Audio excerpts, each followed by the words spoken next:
Hi, after Kuan Oracle and Archangel Animals, I choose unboxing of Oracle of the Seven Energies by Colin Baron Reed. It's a 49 card deck, and I was fascinated by the pictures and colors when I found that number 7 is important in her life and cards. She sees number 7 in numerous cultures, belief systems, and modern practices. And she mentioned this in her guidebook. And a few of them are like we have 7 musical notes in various cultures and 7 days a week in many calendars. Cell replaced every 7 years and 7 energy center or chakra center. What I believe, according to her writing, is that she believes in the 7 energy centers more than anything else. And these cards, it is reflected in her deck also. She, in her glossary, in her resource, also mentioned the name of Shai Tubali, an author, philosopher, and chakra expert. And he has written all the books on 7, Realm of 7 Masters, 7 Chakra Personality Types, 7 Wisdom of Life, Unlocking 7 Secret Powers of Heart. And she said that her cards or this deck has an impression of his work. Now she says that her cards, they give answers to the smaller everyday questions as well as the bigger ones related to spirituality and personal growth.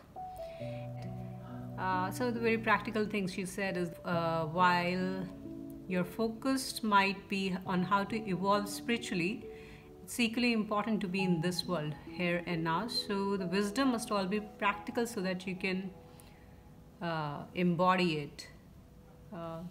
And then,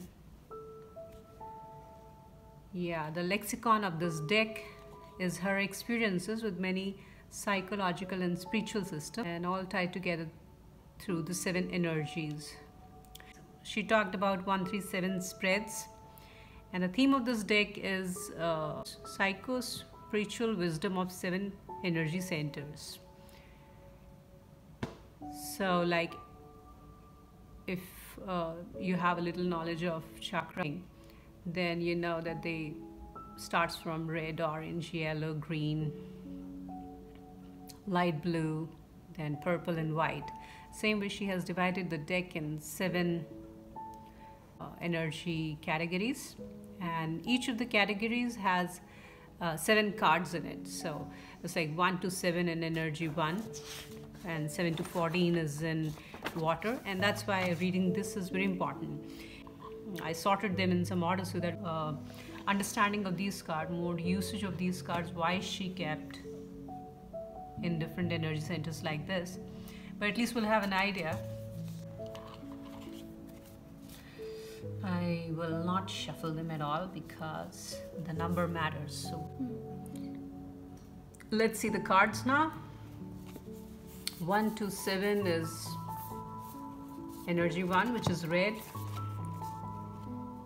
Earth magic, the root of abundance, time machine, great and full, body and soul, it is what it is, a deep breath. So this is with the red or earth chakra. Then from 8 to 14 is the orange or water or sacral. Into me I see, the rose kisses, close encounters, in perfect harmony, bearing fruit, feeling the world, beautiful uncaging. This is second. Then you have yellow fire, which is 15 to 21.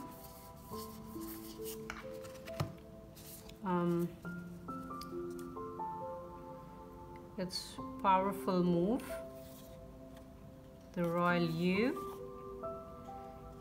the storyteller, the power of purpose, walking the line,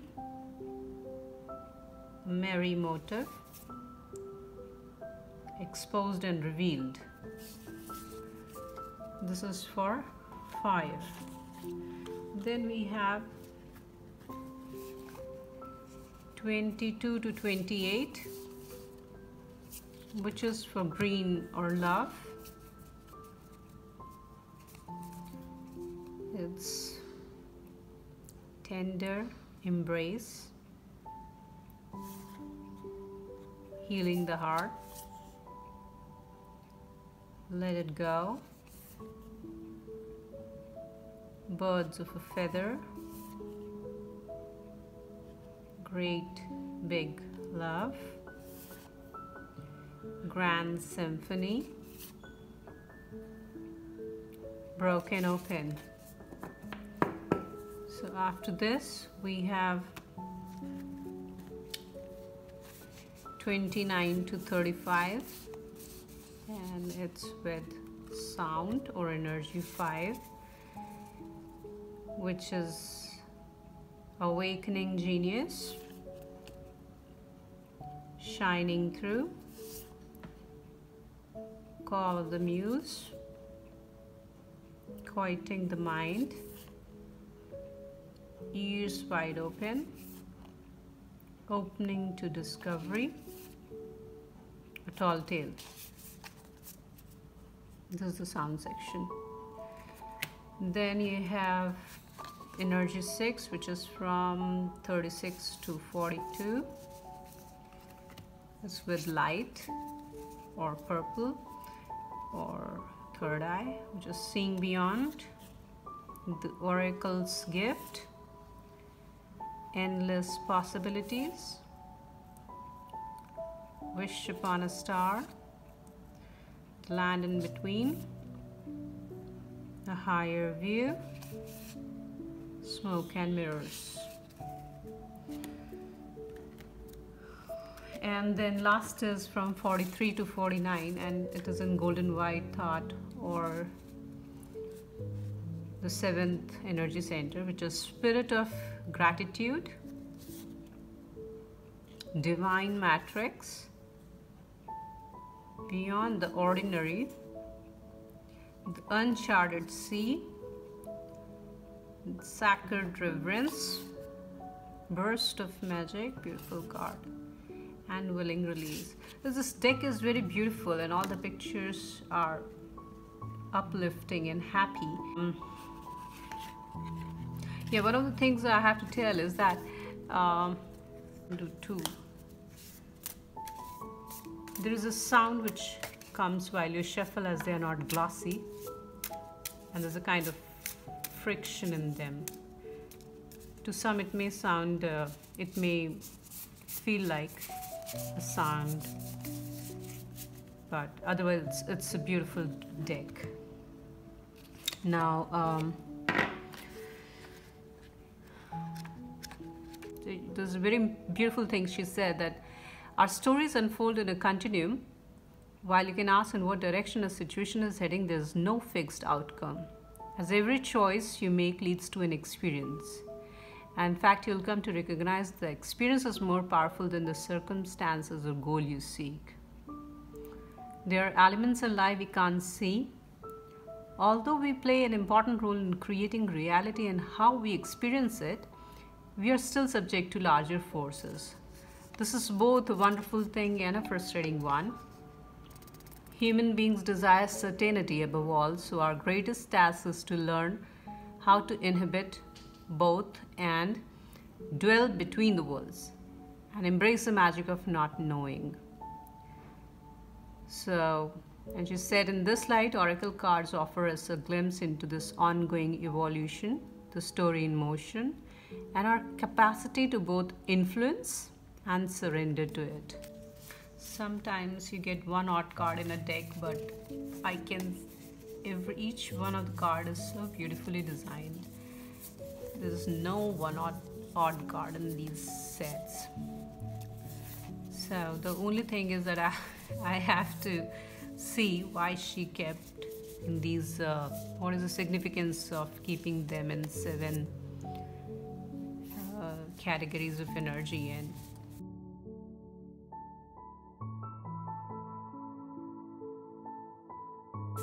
she said the practical advice that our stories unfold in a continuum. While you can ask in what direction a situation is heading, there's no fixed outcome. So you will recognize that the experience is more powerful than the circumstance or goal you seek. So there are elements in life we cannot see. There are bigger things. There are larger forces also in the picture. And this can be a wonderful thing and a frustrating one. And human being desires certainty above all else. So your greatest task is to learn how to inhabit both and dwell between worlds and embrace the magic of not knowing. So she says if you keep her oracle deck under this light, it as a guidance, then you can get a hint about the story in motion and our capacity to both influence and surrender to it. Okay, so I'll say, because I read this between worlds, so I thought like I'll take this card, which is the land in between. And being between worlds, learning to be okay while at the threshold of what was and what will be. A time of waiting and evolving, gray areas, something essential yet still in development, metamorphosis. You're in the process of a change. You know that you were called to it and can no longer be who you were, but you're not sure what the next experience of your life will be. You're in between what was and what could be in a pupal stage, like during the metamorphosis of the caterpillar into the butterfly. However, you can't just skip the messy parts. You have to endure the unknown and uncomfortable as you reinvent yourself. The thing is, you're not quite there yet. You have one foot in the past, even if you're ready to shed that version of yourself and become something new. You must start redefining who you are in the context of your question. What do you believe is possible when you get to the next place? Can you explore the stage of your evolution to get to know yourself better? The process in between the world is where things get really interesting. You learn how to manage your fear, how to stay present in the now, how to see in the dark. You absorb the lessons offered to you with grace because you can't go any faster. This is the real test of emotional fortitude, patience, trust, humility. Once you have made this no man's land your home, it will be part of you. Then whatever was set in motion comes to life. This is what you have been waiting for. When you look back, you will grow to love the place in between, for that is where you were reborn. Beautiful card. I think it's very timely, as 2020 is kind of land between for most of us, for all of us. So I hope these cards help us to endure the land in between so that we can ease the process to unfold and can be in a beautiful future. And that's it. So that's all about the cards. And I'll see you with the next deck sometime soon. See you later.